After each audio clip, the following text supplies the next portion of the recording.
Assalamualaikum, selamat sejahtera dan salam Malaysia Madani. Saya Nur Azlina Suha binti Muhammad Nasaruddin melaporkan untuk TV IPSS Sanleh. Hari ini 25 Mei 2025 menandakan hari kedua kejohanan gimnastik artistik MSSM 2025 di Dewan SK Tunku Ismail, Sungai Petani, Kedah. Aksi para atlet semakin sengit dengan pelbagai acara diteruskan hari ini. Marilah sama-sama kita saksikan semangat juang dan persembahan bertenaga daripada atlet-atlet muda negeri.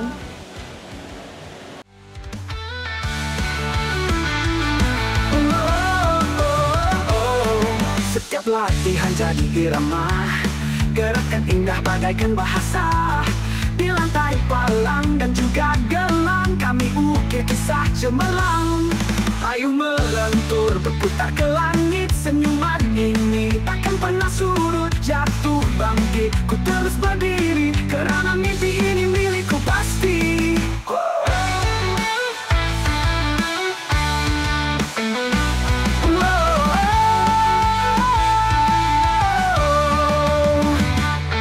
Melompat ke awan, terbang ke bintang, dengan gaya penuh keyakinan. MSSM saksikan, gimnas muda penuh harapan. Perlu berjuang tak kira masa, untuk negara tercinta.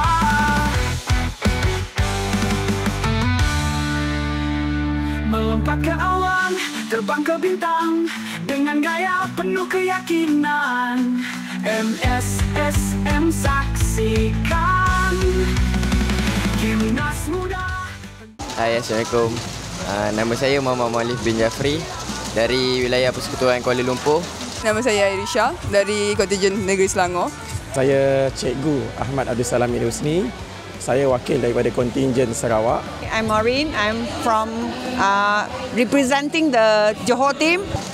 Perasaan saya hari ni lepas buat apparatus tu rasa seram-seram sikit sebab dedor ramai, tak biasa lah.